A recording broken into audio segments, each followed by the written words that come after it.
I think that there is a subliminal kind of bank that you are putting money into every time you put content out in the world, because where people find it valuable, they will start to put you, your name, your personal brand, your presence on a shelf that is above everybody else.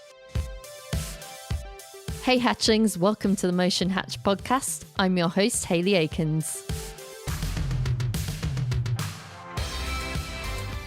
Hey Hatchlings, thank you so much for being here. This is episode 60 of the Motion Hatch podcast. Can't quite believe we've got to 60 episodes. Today we have a great guest on the show, Philip van Dusen. He is the founder of Verhaal Brand Design, a brand strategy, design and marketing agency based in New Jersey. He also has a great YouTube channel where he shares his expertise around marketing, design and entrepreneurship. We talked about a lot of things in the podcast, and I know it's going to be very helpful for you.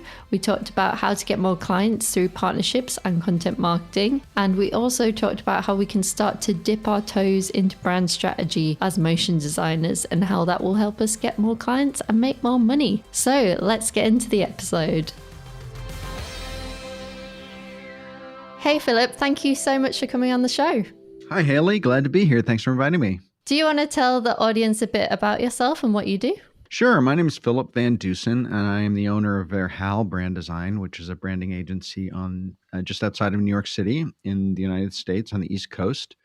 I specialize in brand strategy and graphic design for entrepreneurs and small to medium-sized businesses. I've had a 25 plus year career, both on the global agency as well as the global corporation side as a senior creative executive. And about 5 years I went out on my own and started building my own agency and my own brand. Nice. So I want to ask you a lot of questions today because I think you can help the audience a lot with things like content marketing and strategy and stuff like that. So we're just going to dive right into it. So I wanted to ask you first, if you have any quick tips and things like that about how we can stand out as motion designers.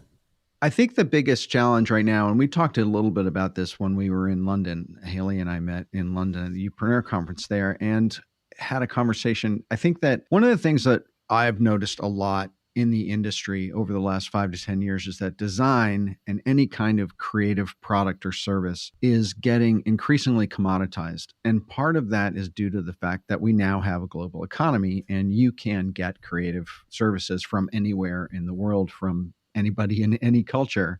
And that's created an incredible amount of downward pricing pressure on us as creative people. My advice, my kind of overarching umbrella advice, and one of the things that I talk a lot about on my YouTube channel and to my listeners is the importance of broadening your skill sets into more intellectual, strategic partnerships with your clients. So essentially, in order to survive in today's creative economy, you really have to do more. You have to be more than just a motion designer, an animator, a film editor. You've got to try to nurture and develop a language of business to become more of a kind of a indispensable strategic partner for your clients. That's really true. And I think it's a really hard thing for people to do, and people aren't sure like how to go about doing this kind of thing, because there's a lot of complaint all the time about like Fiverr and Upwork and all of these kind of platforms, especially people who've been like doing in the industry for a long time and stuff like that. So how do you think that we could add strategy into kind of our businesses as motion designers? I think self-education is paramount. Let me take an example. When I was working in the apparel industry for the first 20 years of my career and was at a very senior level, I was vice president at a major global apparel company, and I got laid off after a major kind of restructuring. And I was in my mid 40s and I knew nothing about strategic branding. I had been managing huge creative teams doing large projects, but I didn't know anything about strategic branding processes.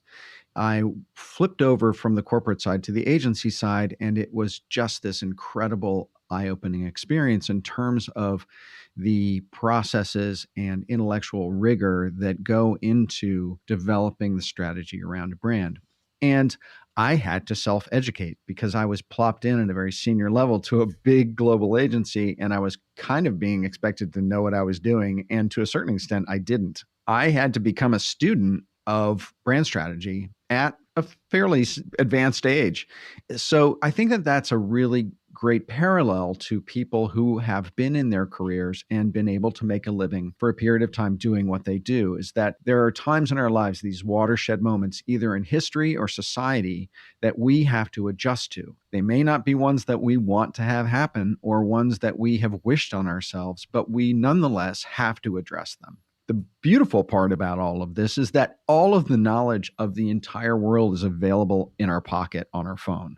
You can literally take brand strategy 101 courses in any number of places, and I'll be offering those on my own, and will offer them on my own, where you can teach yourself what the basic methodologies and strategies of doing brand strategy are. One of the ways for motion designers or animators to kind of tiptoe into that is, you don't have to say, okay, I've got my animation and motion design offering here, but now I'm going to develop this entirely, strategic deliverable over here. It doesn't have to be either or, a major tack-on service. What it can be in the beginning is just learning the vocabulary and the basic aspects of marketing and brand building communication that your clients will need and use.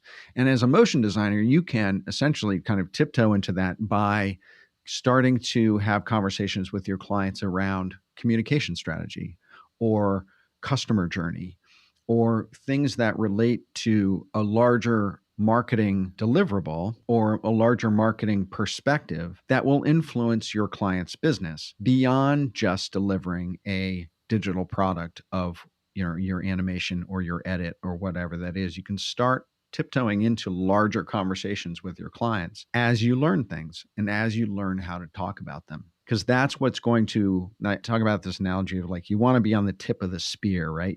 There's a arrowhead on the end of the spear, and then there's a long shaft afterwards. If you're just delivering products and services, you're kind of on the shaft end of the spear. Overarchingly, you really want to move up to the point, because from the point, you can affect all of the work that a client does downstream, down towards the end of the spear. So you really want to move towards strategy and thinking, which is up to the front end of the spear. So in having those conversations with your clients around communication, around customer journey, around how you're communicating, what you're communicating, and what you're delivering for them, that will get you there. That will start moving. You'll start moving upstream, and you'll be starting to have larger, deeper conversations with your clients, which is what makes us partners. It helps us become a deeper level of partner for our clients. Some of the kind of issues that we have in the motion design industry at the moment is things like people are sort of wondering, what should they be presenting themselves like as a studio? And like what you're suggesting, it would be better to present as a studio so that you could maybe kind of start having these more business to business type conversations. Do you think that that's necessarily true, or do you think that a freelance motion designer can start like positioning themselves in this way? I think that everyone needs to develop strategic partnerships in their own business. So I don't think any of us can survive as individual contributors and just have blinders on in terms of, this is what I do, this is what I deliver, this is what my clients are going to pay me for. There are ways to make money and to get a larger piece of your client's business without actually having to do anything else. How you do that is through partnerships. One of the things I talk a lot about on my channel, and I also train people on in my coaching, is how to network and how to develop strategic partnerships with other service providers. If you're a motion designer, an animator, you might want to develop a relationship with a copywriter or a graphic designer or a strategist or a business development person or a client's account manager, where you can offer a broader level of service and a broader offering to your clients by bringing in partners who will work under the name of your agency, but will contribute a broader skill set to what you can offer your clients. And it doesn't mean that you, as a motion designer animator, have to learn anything else. All you have to learn is how to network and how to manage a project on a little bit more complex level in terms of writing proposals that are outside of the things that you understand, or managing projects where you're bringing in partners to work a piece of that project that will deliver a larger or more broader scoped deliverable to your client. So there are ways to scale your practice without actually bringing on full-time employees or, renting a big space or taking on, healthcare insurance and all the things that you have to do. You can just literally start to make strategic partnerships with other creatives and band together or make agreements. If I get this work, if I get this project from this client and it includes strategy, will you work that project with me? And if so, can I mark up your work a little bit and then I'll pay you? They pay me the whole amount and I pay you what you're asking to be paid. And they'll say yes. I'm posting a video today actually on YouTube about how to make money with finder's fees. It's around this very subject. And I start off by saying it's never a problem working the work. What's the problem is finding the work. If you can find the work, you can find people to work the work. If you can sell in or create deeper relationships with your clients where you can sell in a broader spectrum of work, you can find partners to work it with you. Because of that, you can increase your revenue. You can increase what you're getting paid. You can deliver more things to your clients and take a percentage on the additional business that you're bringing in. A lot of people are listening because they're like freelance motion designers and they're like not sure whether they want to do the business kind of stuff, like become the producer, become the kind of like project manager type person.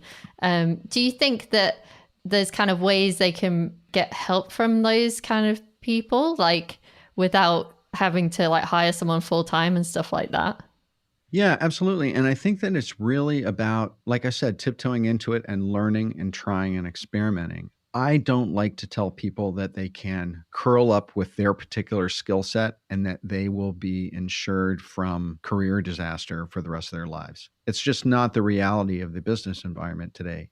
You have to constantly learn, you have to constantly grow, and you have to constantly kind of adjust your approach in order to create career insurance.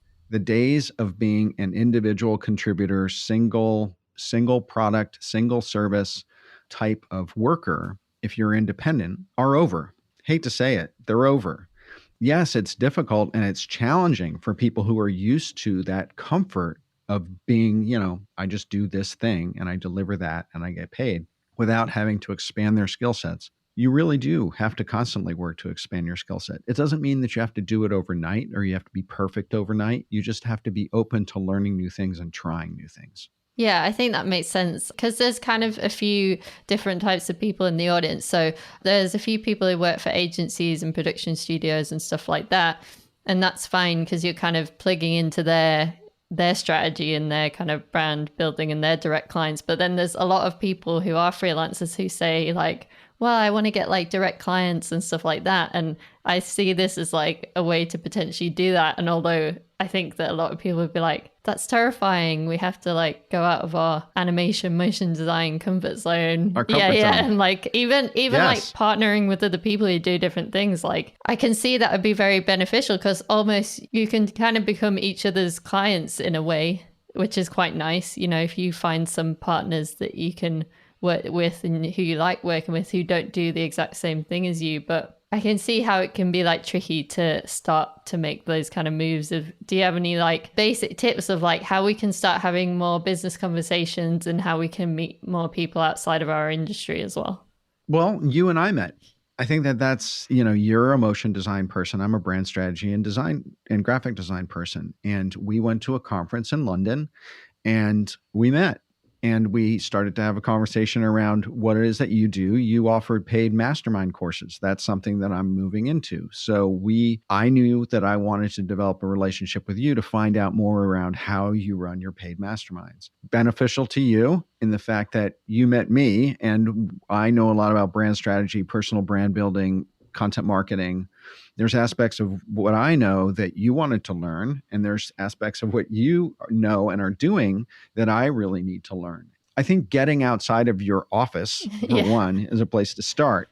The beautiful thing is that there are mastermind groups, like you offer a paid mastermind. I'm going to be offer a paid mastermind within weeks, actually, where people can develop relationships, learn what other people do, learn from them, leverage their skills. Those people can leverage your skills, and it's developing a broader network of people that you know and you trust and can offer things that you don't know or that you don't do. So one is masterminds. Two is getting to conferences and just putting your hand out. I know that a lot of creative people are very introverted. I am very introverted, actually. I take a long time to recover after social situations. But one of the things that I was told recently, and I'm a bit of a wallflower too, like I'm not really comfortable like going out and introducing myself to people that I don't know. In fact, you introduced yourself to me. I never would have done that, but it was great. It was totally helpful to me. Is that when I go to conferences or I'm in, that networking room situation, is I was told, look for the person who's looking like you're feeling. If you're feeling scared and a wallflower and you don't want to meet people and uncomfortable, look for someone in the room who looks similarly uncomfortable and go out and just say, hey, are you feeling as uncomfortable in this situation as I am? I hate situations like this. I'm really bad at it. And 90% of the time they'll go, oh my God, yes, I'm really bad at it. And then you just say your name, they say their name, and then you just have a conversation. I've met some really amazing and some very senior people doing that. So there are ways to get out and meet people. So conferences, masterminds, you can go to, co-working spaces in your neighborhood and meet people who are working there and ask them what it is that they do. Ask them out to coffee, have a conversation, start to develop friendship or a network. Here's the other thing. What you said actually made me think of this, is that you don't have to be the one who's gathering all these partners and saying, can you work for me? Can I have you work this project for me? And then somehow magically get your client to want to give you more and broader levels of work. What you can do is you can say to these people that you're meeting, hey, I do motion design and animation. If you ever have a client who you think might need motion design or animation, bring me into the project. I'd love to work with you. I'll totally work under the banner and the name of your agency. You can just pay me and you can mark up my fees, whatever you want to mark them up. I just need the work, and I'd like to broaden my network of the clients and the type of work I'm doing. People love that. People love to have someone say, hey, I'll work for you and I will give you a broader level of skill and service than you're able to provide your clients.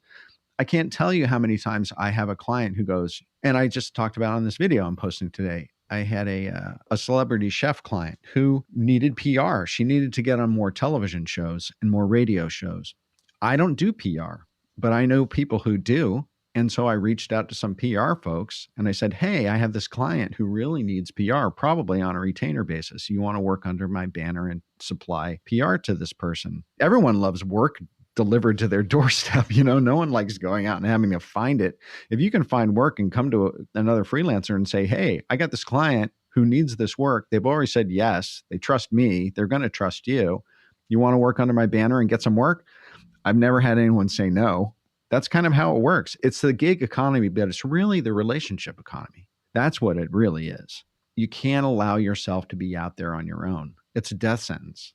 I think that's so true, because I hear all the time all of the things that people are saying, and that, I don't know whether it's worth going to these conferences, because I've talked a lot about this, because obviously I've been to quite a lot of different types of business conferences and different types of creative conferences and stuff like that. And I think people just think it's like kind of a long game, and like maybe it's like, really like horrible. You've got to go around and like give everybody your business card and stuff like this. And I don't know, I'm all for it. And I think I wouldn't be talking to you right now, like you said, and I wouldn't have this podcast and be doing Motion Hatch and all the different things I'm doing without kind of going to different types of events that weren't just motion design conferences. So yeah, I don't know, that wasn't really a question. I'm just trying to frame it from the audience. I think it's a really great observation though, because the conference that we did go to was about personal branding and entrepreneurship. The people at that conference were a broad range of people in a number of different businesses. You're in motion design. I'm in branding and strategy. There were people there who were in the car lighting,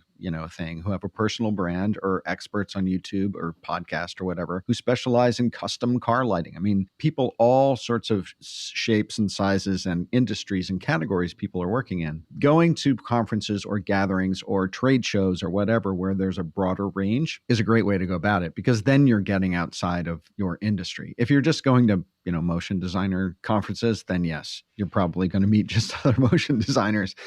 I would encourage people to step out of that. And yes, it is hard. It's terrifying. No one likes networking. No one likes going to a cocktail party, whether you don't know anybody, but it's necessary. And there are methods that you can use to make it less terrifying. Do you want to talk a bit about like how we can sort of network better online and stuff like that? Because I know like we talked quite a bit about conferences, but I think there's definitely lots of other ways, and probably this links a bit into personal branding as well, which I want to go into, which everyone's like, oh, personal branding is so icky. I know I can hear them like saying back to me already, even though they're not here in the room. But I feel like everyone listening will be like, oh, no, we have to all like do that kind of stuff. So yeah, it'd be great to just hear your thoughts about how we as motion designers can be better at networking online, and then also going into how to build a personal brand without being like an icky business person. I think that's a great name for a book. Personal branding without being icky. Oh, well, maybe I'll write it. That's great. Or you can write it. That's a blog post. That's a blog post for you right there. You touched on a whole lot of different things. One is content marketing and how you can use that to build your network. And that is a great way to build your network. There are things that are as simple as just joining a Facebook group that's around a topic that you like. So it could be, whether it's motion designers or whether it's branding or, marketing agency people, where you join a Facebook group and just start interacting and commenting on people's posts and post something introducing you and your name and what you do, just so people can start to recognize you and have conversations with you. You could answer questions on Twitter. One of the things on Twitter that hardly anyone knows about is that you can do searches on Twitter for questions. So you can search, I need a logo done, or do you know anyone who designs logos? You can do searches like that and it will pull up anyone who has said anything like that. And then you start answering them in their Twitter comments, or you start answering people in Facebook posts or group posts and start to develop those relationships. One of the masterminds that I'm in right now was actually a breakout mastermind from a membership community that I was in. So I met a couple people within a forum of this paid community. And we said, I like the way you think. I'm loving how you're answering people's questions. You want to have a Zoom. So we would meet on Zoom, we'd talk, and then we'd meet somebody else and we'd say, hey, you want three of us have a Zoom together and talk about what we do? And we do that. And before you know it, you build like 4 or 5 people where you're having a regular Zoom every week and you're just talking and you're sharing clients that you're working with, your problems, your challenges, things you learned. That's how relationships grow. They can start with a conversation in a forum. They can start with an answer to a post. So that's one of the easiest ways to tiptoe into it, right? Is just get in the feed and start to make more direct conversational connections with people within forums and topic groups. Could be on LinkedIn, could be on Facebook, could be on answering questions on Twitter. There's any number of places to do that, following hashtags in any number of places. When you move into content marketing, that's how I have built my agency business. When I left the corporate world, it was like I'd stepped out from the city into the jungle. It's like I knew nothing about where I was anymore. I'd been working in corporate and agency environments for 25 years, managing huge teams. I had all of the resources that I need on my doorstep. I didn't have to build anything. I didn't have to do anything other than manage people and projects. I didn't know about email marketing. I didn't know about list building. I didn't know about lead magnets. I didn't know about content marketing. I didn't know, and this was, well on in my career, very senior level person, and I didn't know any of this stuff. So I had to learn all of this stuff from scratch, starting about 6 years ago. When I started my own agency, I knew that number one, I hate marketing. I hate cold calling. I hate sending people emails and saying, hey, do you have any business or know anybody who has any business or whatever. I had heard about content marketing and how if you just put out great content and share what you know, that people will be a path to your door. And I thought, this sounds good because I have a wealth of experience of what I know and what I can share with people to help them learn and grow. So I'm just going to share that, no filters, and give back to the world for everything that I've been given in my career. And so I started a YouTube channel and I started just posting like 5 to 8 minute videos, just focusing on little topics of things that I know and that I could teach other people how to do. What that did was establish me as an expert in what I do. And as people saw those videos on YouTube, they would say, wow, this guy really knows what he's talking about. I think he could help me with my brand communication. I think he could be the guy to go to in order to redesign my website. Within a year and a half of my YouTube channel being up, 80% of the business to my agency was coming directly through YouTube. That blew my head away because I never sent out a single email on LinkedIn to a connection saying, I'm looking for work, blah, blah, blah, blah. Do you have any projects? I never made a cold call. It was all done 100% through content marketing and showing up in people's feeds. I'm like the poster boy of the success of content marketing. And I believe deeply in its value.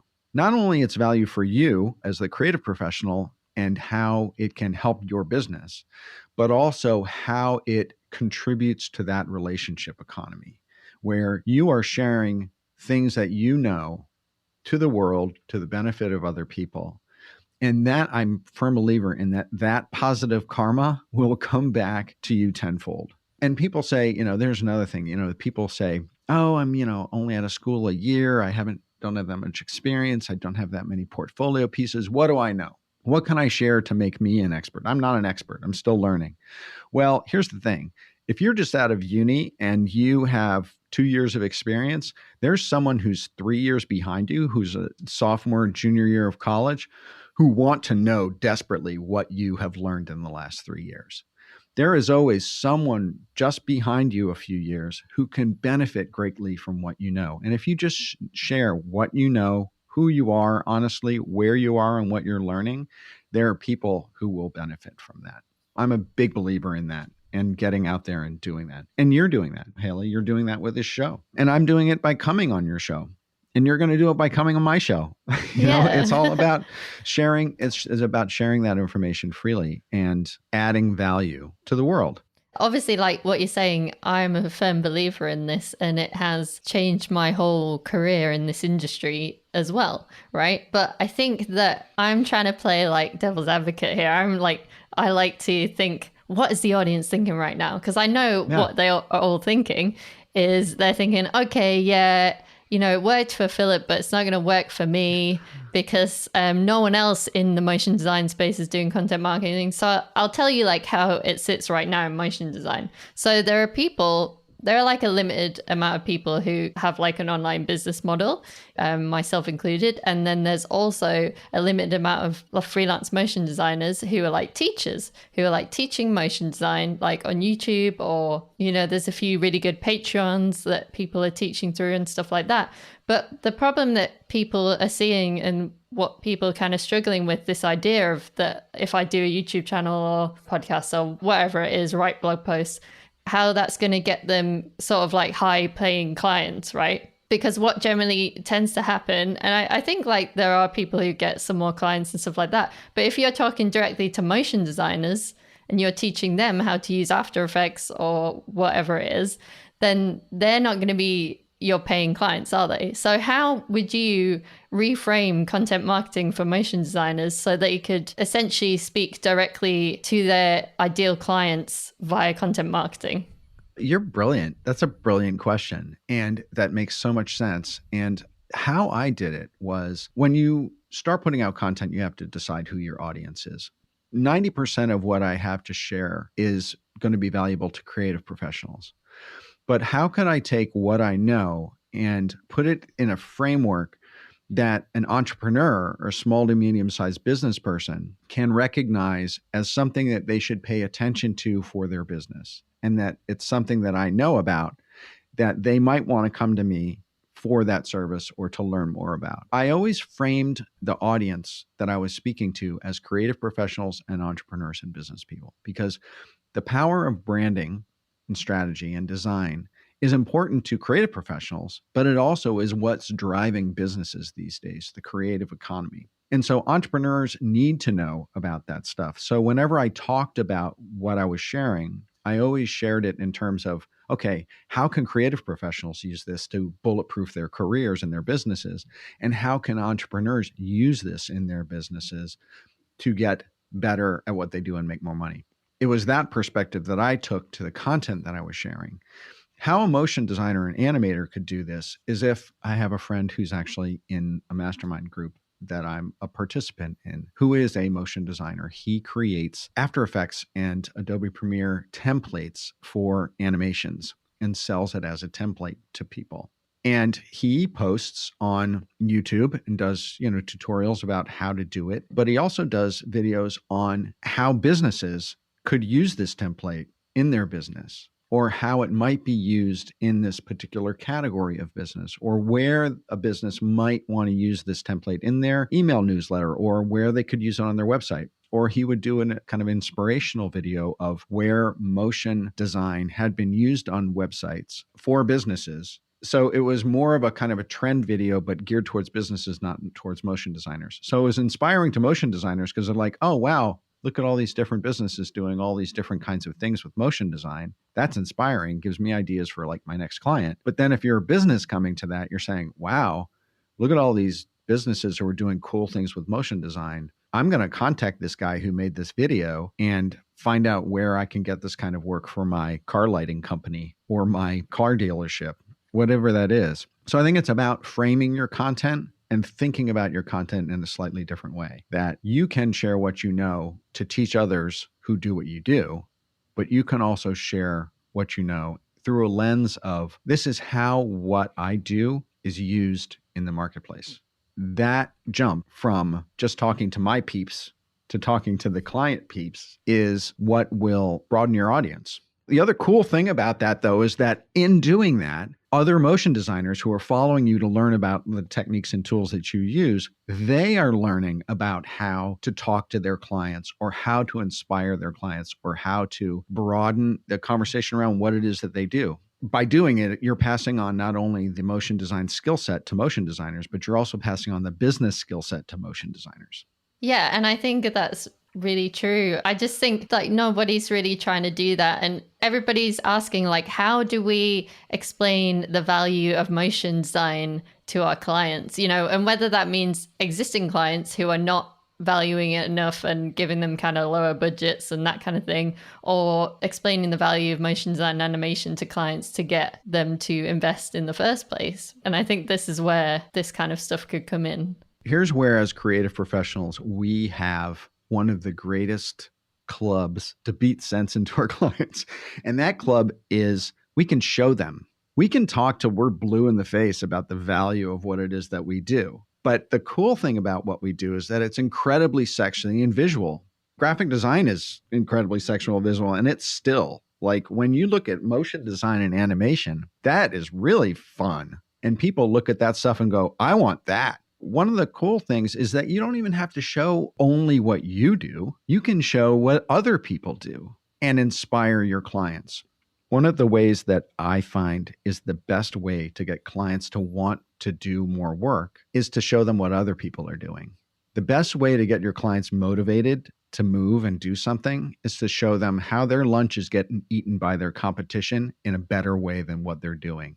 You would be shocked. I am constantly shocked by how many clients of mine know nothing about their competition or do not look regularly at their competition. And when you show them their competition, they go, oh, wow, my website looks like Dookie, or they are doing some really cool stuff with motion or GIFs or newsletters or LinkedIn posts that I'm not doing. And I better get on the stick because they're going to take away my business. By showing clients what other people are doing, it can be very motivating to them. And the beautiful thing about being a creative is that you have really cool stuff that you can show your clients.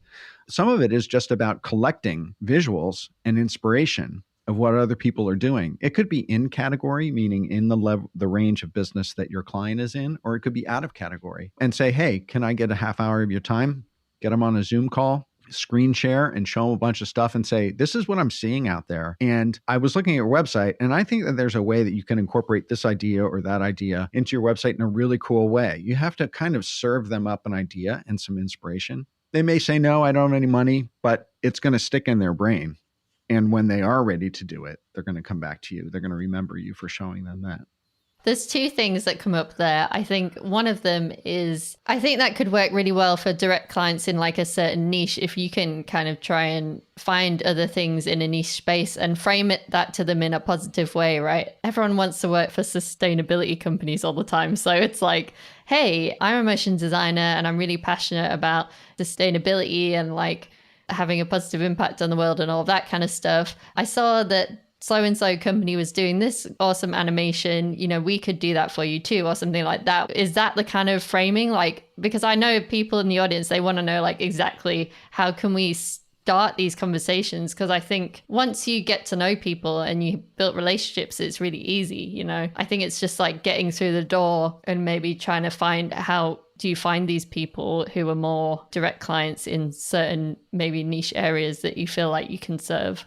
One way to do it is with content, and the fact that you don't even have to create, you don't even have to have a client that you know that you're going to be able to talk to about this stuff. For instance, say you are really interested in sustainability and you want to do some animation or some motion design work for a company that's into sustainability, right? Create a 10-minute video around how sustainability companies are using animation or motion design. Create a whole bunch of, just screen capture videos, put it into a keynote document, or edit. Well, you're a motion designer, for God's sakes. Here I'm talking like a graphic designer. You take it, you put this clips into Premiere, and you edit in a few talking headshots of you talking about it, and you talk through what these companies are doing and why you think it's great, how they're going about telling their story through these pieces of media. And just put that video up on YouTube, put it up on LinkedIn. And by the way, if you put it up on LinkedIn, make sure that you send it off to like rev.com and have it transcribed, because about 90% of people who watch videos on LinkedIn don't put the sound on. They're at work or they're commuting. They read subtitles. So make sure that you get it subtitled. Put the subtitled transcriptions in it if you post natively. And I would suggest posting natively to LinkedIn. And then you can post it to, Vimeo, and post it to Instagram, and just get it out there. Put a bunch of hashtags on it. Hashtag sustainability, hashtag social responsibility. And people who subscribe to those hashtags on LinkedIn or any of those other social sites, you're going to show up in their feed. They're going to watch your video. They're going to be going, wow, this guy's really got his thumb, or this woman's really got her thumb on the trend of what's happening in sustainability around what people are doing with media. I might want to talk to her, or I'm going to just connect with her. I'm going to connect with her on LinkedIn. And suddenly you see this LinkedIn connection coming from X sustainability company, and you're like, wow, interesting. Okay, they wanted to connect with me. I'm going to shoot them a little note back and say, hey, by the way, did you see this video in the feed? Because this is what I put together. And if they didn't, they'll go and see it. And that's how you start those conversations. So the thing about content marketing is that content marketing is attraction. It's not promotion. There are two big differences. Content marketing is bringing people to you through attraction. Advertising is pushing a message out, which you pay for, which is about promotion. One is a magnet and one is a blowgun. And so I find it much more fun to have people come to me than to pay for my message to go out there. But what that is it puts a little more work on you, right? You have to develop a little content on spec and put it out there in the world and hope someone looks at it. But I tell you, the more you do it, the more regularly do it, and the more comfortable you get with doing it, you will start to develop a stream of people who are starting to come to you and know about you. And it's all about recognition. It's all about brand recognition, is that people are seeing you show up in your feed regularly. You're giving them valuable content. And what it does is it starts to leverage something that I call subliminal reciprocity. Subliminal reciprocity is when you are constantly giving value to somebody, and inside their head, they're saying, wow, that was great from Miss X. And then, oh, wow, that article was cool. It's also from Miss X. Wow, she's got a great eye. She's sharing cool stuff. Over time, they start to think, I really value her. I really trust her point of view. I think she's got her finger on the pulse. I think I want to give her some work. She's been giving me so much stuff for free. I think that there is a subliminal kind of bank that you are putting money into every time you put content out in the world, because where people find it valuable, they will start to put you, your name, your personal brand, your presence on a shelf that is above everybody else. And it's all about putting value out in the world, but you have to do it for free for a while to get any kind of recognition or to show up in people's feeds.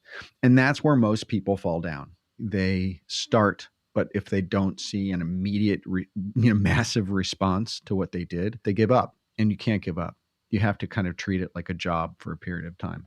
Do you think this is where maybe focusing on a niche is more valuable, because then you kind of know where to go, which conferences to go to, which hashtags to use, all of this kind of stuff. I know that we're probably firm believers in the niche.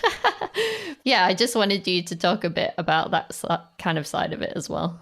I do think that you need to. I mean, here's the thing: motion design and animation is a niche right there. So, I mean, branding and design, when I went out to start my YouTube channel 4 years ago, there were like 2, 3 other, regularly people showing up as branding design experts on YouTube. I mean, and this was only 4 years ago. YouTube's been around for, I don't know what, a long time, more than a decade, right? Branding and brand strategy on YouTube was pretty niche. I mean, there's a whole lot of cat videos. There's a whole lot of teenage influencers, but on YouTube, there's not that many serious business people putting out content in video for free. No matter where you are in time and in the sea of content that's coming through the pipeline, I think that if you choose a category that you want to show up in it.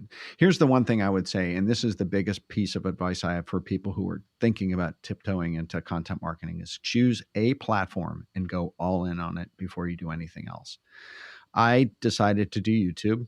I posted a YouTube video every week, same day, same time, treated it like a job for a year. And I made that commitment to myself. I said, no matter what, I'm going to post one video a week for a year. Sometimes, I was working weekends in order to get that video out, but I chose YouTube. I didn't decide to do YouTube and Twitter and LinkedIn and Facebook and have a podcast and try to be everywhere at once. Being everywhere at once is the quickest way to disappointment, because you can't be everywhere really well at the same time, particularly at the beginning. So pick a lane, go all in on it, be consistent, don't give up, and then only expand when you start to feel like you really know what you're doing and have the bandwidth. As everyone knows with this podcast, I did pretty much the same thing, is, do the podcast for a while and just say I'm going to do it for a year and then see if anyone likes it, and it turns out they did. So that's fantastic. But I think we can treat stuff as mini experiments. That's how I like to think of it. So, if you're okay, I'm going to start posting more on Instagram and I'm going to do it around this topic or try this kind of thing, then you don't have to be that's what I'm going to do forever. You can just put a time period on it. Maybe even if it's different social media platforms, it could be quarterly or something like that rather than a year. I think YouTube and podcasting and stuff, you definitely have to have a bit of a longer lead time. But yeah, I think that's true. I think just all of this stuff is fairly new to freelance motion designers, and as it's new to all of us really. But I think it's sort of and scary. We're all learning together. And also I wanted to mention another thing, because we've had quite a few people who have YouTube channels on who are motion designers and stuff recently, is, once you start doing this kind of stuff like podcasting or doing more YouTube videos or anything, you might get clients from it, but also you're building up something that you potentially monetize in itself, the old passive income thing, which isn't really passive. We're saying you've got to do all this work and stuff like that, but maybe you can build products into things that you sell instead of just client services. And you can also, have sponsorships and different partnerships and things like that, and affiliate partnerships and all sorts of things. So I think it's just more future proofing yourself as well. Yes, absolutely. And I would say exactly that. So let's say you're a motion designer and animator and you decide to start putting out videos on YouTube. You get better at that. You start to learn about metadata. You start to learn about cards and intros and how to get the most views with particular titles and how to do great thumbnails and all of the stuff that goes into getting better at YouTube. That, as you do it for yourself, becomes another skill that you can sell clients. And because you're already doing video and animation, as you get better at YouTube, next time you go to a client, you say, by the way, yes, I do animation. Yes, I do video editing. I do motion design. And I've got a YouTube channel. So if you've been thinking about getting on YouTube with some of this video that you've been doing and you want to get a little more exposure for your brand, I can teach you how to really kick it on YouTube. That is yet another skill set that you've added to your quiver. And by doing it yourself and getting better at it yourself, it becomes another service that you can sell your clients. You can say, oh, by the way, I can also manage your YouTube channel for you if you want. And you can say, I'll do all the animations and editing. I'll create your thumbnails. I'll post it up there for you. I'll write your metadata. Every business wants to be doing social media and content marketing, but none of them have the people, none of them have the time, and none of them have the ability. And if you can offer those sorts of services up to people, you are building regular, repeating revenue for yourself. And you're also developing client relationships, which are a lot deeper than just delivering a one-off animation or a one-off video. Yeah, I think that's true. It keeps coming up. I was listening to another podcast called School of Motion, and Ryan, who was on there, was talking about it. Like now, all the agencies have to be like content agencies, and stuff like that. And I think that's true. And as freelance motion designers, maybe we can like try and get ahead of the curve a little bit on that and start creating our own content. And I think that motion designers have a level of credibility that other agencies don't have because you are a video expert. Right. And if you become expert at a video platform, it's a natural connection, and it's also a natural credibility factor. Let's say a PR person comes to their client and says, "Oh, by the way, I'll run your YouTube channel. I'm really great at video too." They're like, "No, you're great at getting me in magazines." If you're a video editor, animator, motion designer, and you go to your client and say, "Yeah, I did these killer animations for X company and Y client, etc. I've got a great YouTube channel. So after I finish doing this video for you, want me to like build a YouTube channel for you because I know all about video." And that's a level of credibility that you have just because of your specialty that I think that a lot of people don't have. Yeah, I think that's a really cool idea. If anyone does this, let us know because, I like to know what people are doing out there from listening to this podcast. So in terms of, just before we finish up, I wanted to ask you a bit more about the strategy part. Is there anywhere that we can kind of go to learn more about, how to start offering strategy in our businesses and be more like professional business people? Can I plug my new school? Yeah, sure. Go for it. I'm going to be launching an academy called Brand Design Masters Academy, which will be exactly that. I'm going to start developing video courses on how you can up-level your skills in brand strategy to sell in better, deeper projects to your clients. And one of the first courses I'm going to be doing is kind of a brand strategy 101, where I'm going to be introducing people to the basic skills and tools that are used in brand strategy so they can start to think about it that way and develop the vocabulary of having those conversations with their clients. It's going to be called the Brand Design Masters Academy. And it's going to be probably up and running within the next couple months. So I don't know what your publishing schedule is for your podcast. You'll be able to find it on branddesignmasters.com. At the moment, it's kind of a skeleton, but it's going to be built out very soon. Cool. Well, yeah, we'll put all the links in the show notes as well. And oh, the other place, sorry, I'll mention one other place, and this is a free place, which is my YouTube channel. Go to Philip Van Dusen on YouTube, and I've got over 200 videos for creative professionals on brand strategy, design, content marketing, entrepreneurship. And I have shared an incredible amount of information. And the really cool thing is that all my videos are like 5 to 8 minutes long. So it is bite-sized pieces of incredibly dense content. Like I put out more information in about 8 minutes than most people will do in an hour. And I've been told that millions of times. I have people who've commented on my videos and say, I learned more in the last 5 minutes than I did in 4 years in university. Those are the sorts of comments that I love getting. Because I value my time very highly, and I value other people's time, and I don't want to waste people's time just sitting around and blabbing like I've done on this podcast for the last hour. Oh, yeah. But yeah, it's good. I think there's another book as well that I read or started reading called Creative Strategy in the Business of Design. Have you read that one? I haven't, no, but put it in the show I will. notes. I will put it in the show notes because I think that's a good place to start too. So, we've got your YouTube channel, we got that book. And then if people want to look at the course as well, they can. So that's awesome. Yeah, and there's a lot of great books out there. Oh, and by the way, on my website, philipvandusen.com, I have a page for books and resources. And so on my book page at this point, they're all affiliate links for Amazon. You got to make a buck. Yeah. But they're probably 50 books that I recommend that are around branding, strategy, design, entrepreneurship that are on my website. So if you're looking for book recommendations, you can find some there as well. Cool. I always think like books are good because people can, like you say, more like dip the toe in, oh, is this something that I'm interested in? Could I do that? And I think people are a bit This is quite like a lot of new stuff that we've been talking about today, but I think it's very important. It is. It's important. I mean, my manifesto is that I want to help creative professionals bulletproof their careers. And this is how you do it. Well, yeah, thanks. Do you want to tell us like one main piece of advice that you think that the audience should take away from this episode?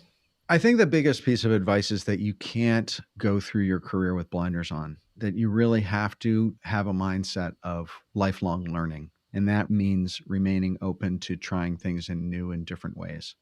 And I think that the biggest and most important thing that people right now in this period of time need to pay attention to is building a range of partners who can offer services beyond what it is that you do, because that's what's going to make you stronger as a particular skill set provider, is if you can bring to the table for your clients more than what you just do. And that's what's going to help you succeed and survive in this new creative economy. Great. Well, do you want to tell everyone where they can find you and what you do? Yeah, I've spent the last 5 minutes doing that. But essentially, go to philipvandusen.com/muse, M-U-S-E, and sign up for my newsletter. My newsletter comes out about every 2 weeks, 2 to 3 weeks, and I share kind of a blog post, a musing on branding and marketing and design. I share videos, resources, books, recommended articles, recommended videos, and that's where I'll be making all my announcements about my mastermind, about my courses, etc. So if you just join that list, you will get to know everything that I think is awesome and get to know everything that I'm doing. Well, that's great. I'm definitely going to sign up to that. And thank you so much for coming on the show. This is fantastic. Thank you, Haley. Thank you so much for having me on. This has been really, really fun.